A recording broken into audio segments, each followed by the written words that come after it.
Здравствуйте, друзья! В эфире Геоэнергетика Инфо. С вами Радайкин Максим и мой сегодняшний собеседник Александр Фролов. Здравствуйте!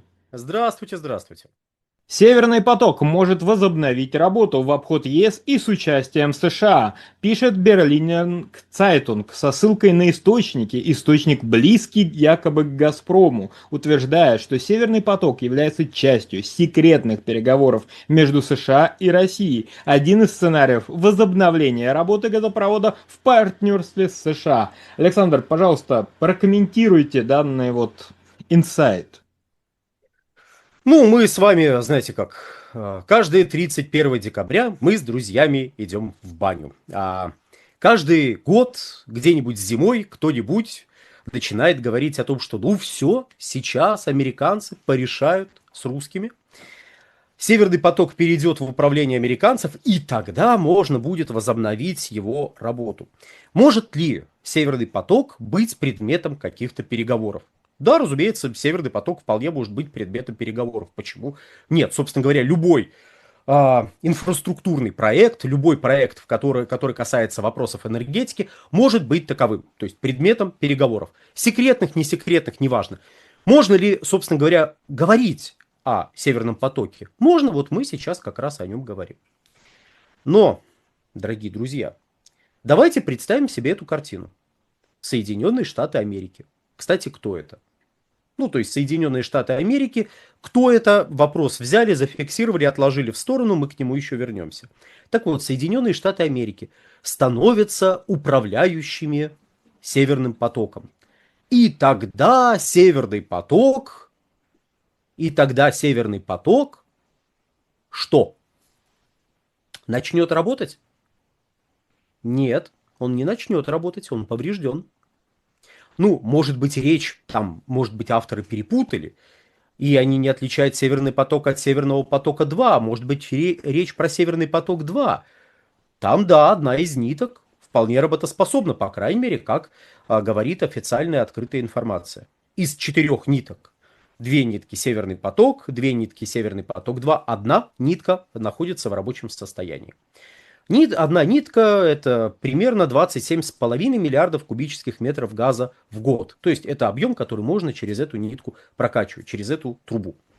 По большому счету мы можем даже округлить эту величину до 30 миллиардов кубических метров, благо такая возможность, то есть сверх, сверхнормативной вот этой вот эксплуатации, она наличествует. Так, например, Северный поток в 2021 году прокачал более 59 миллиардов кубических метров газа при мощности 55 миллиардов кубов.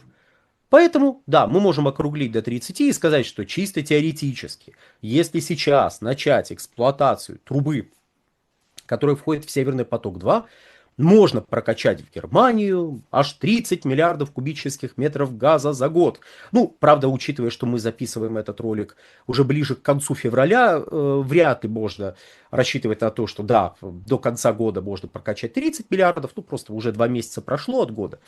А знаете, за оставшиеся 10 пропихнуть тот объем, который чисто теоретически можно пропихивать за год, невозможно. Но, опять же, для упрощения 30 миллиардов можно было бы прокачать. Много это? Это очень много, это очень хорошая величина.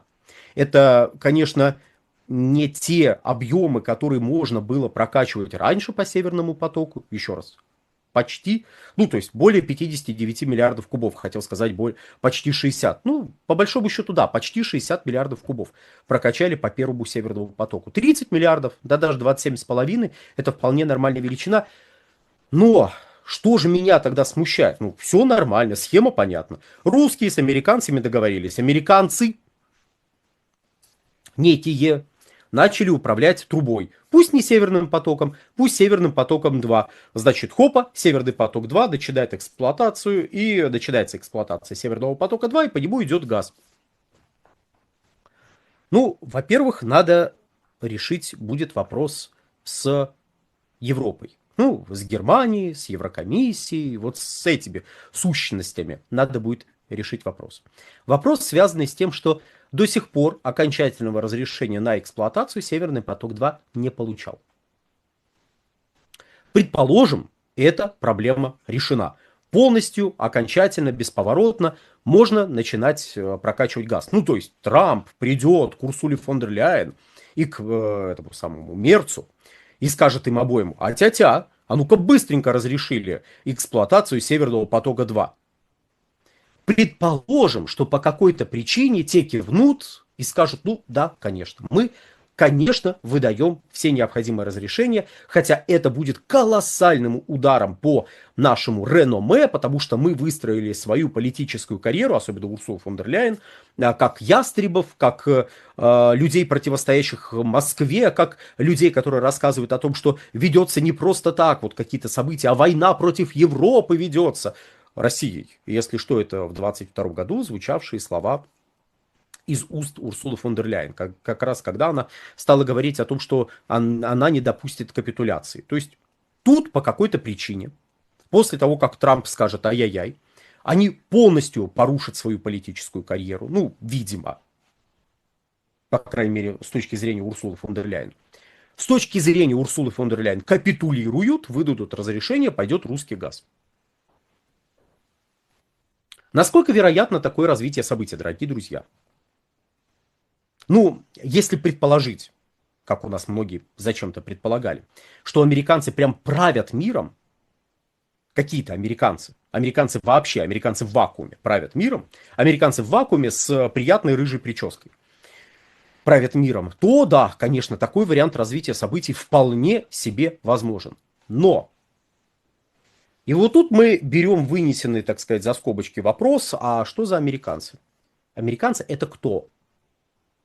Я даже не касаюсь вопроса о том, что в Соединенных Штатах есть разные группировки с разными интересами. Кто-то ближе к корыту, кто-то дальше от корыта. Но вот интересы у них разные, и они друг другу немножечко мешают.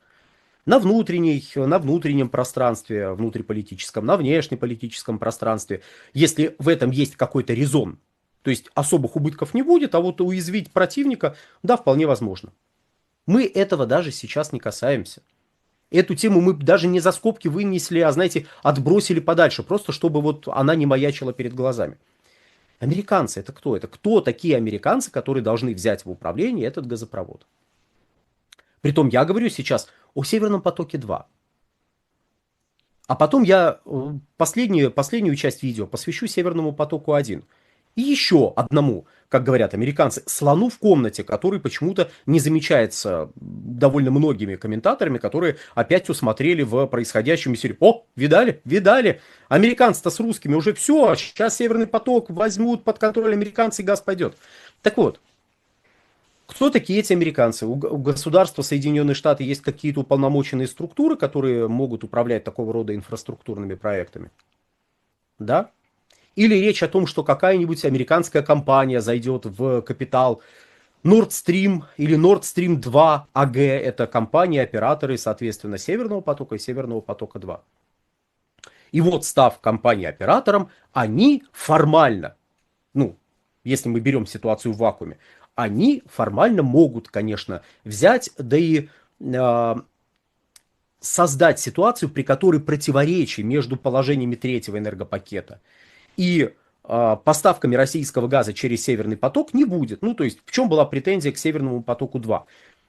В том, что последние 20 километров трубы пролегают в территориальных водах Европейского Союза. Раньше такой нормы не было, в мае 2019 года эту норму придумали, именно под Северный поток-2 ее придумали.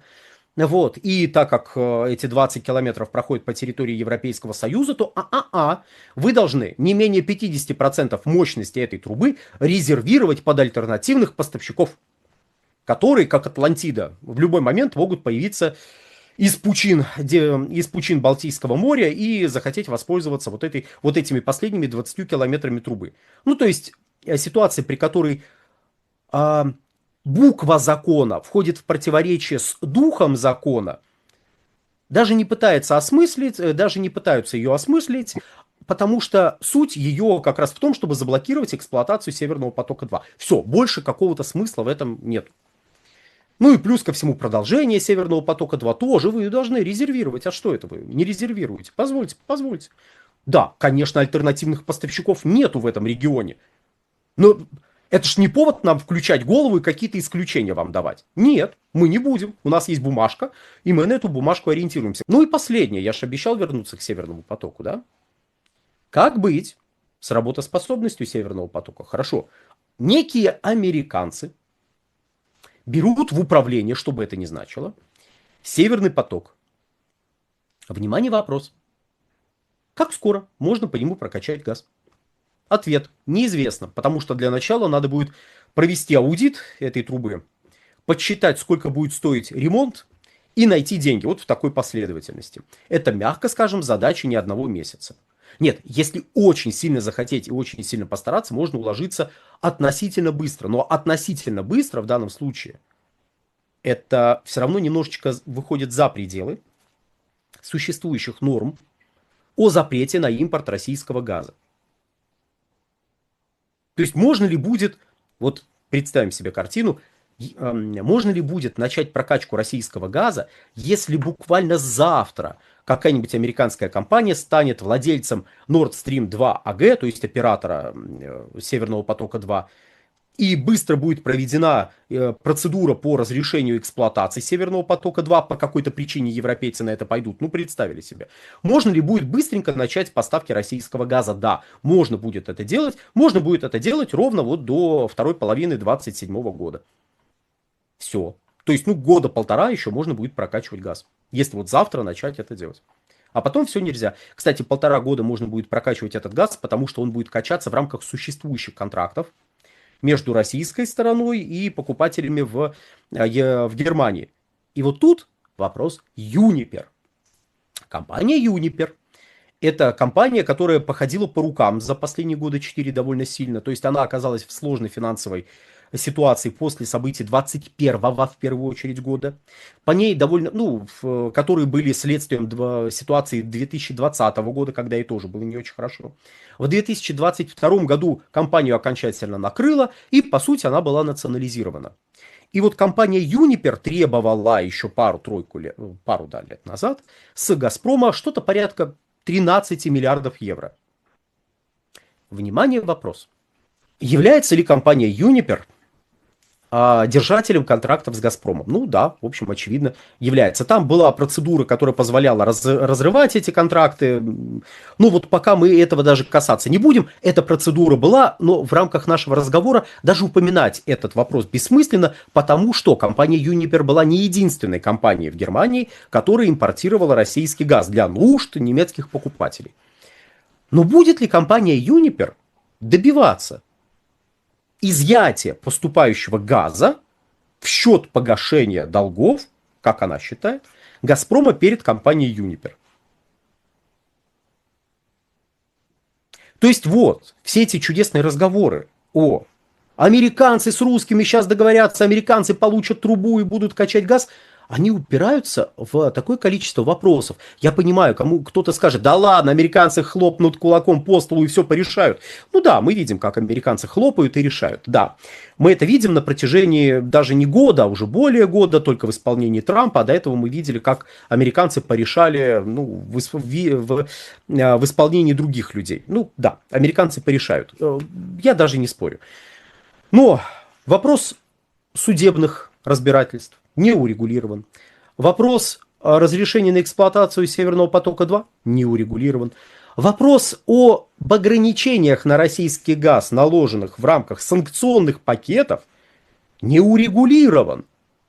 Ну хорошо, американцы получат трубу. И что? Да и ничего.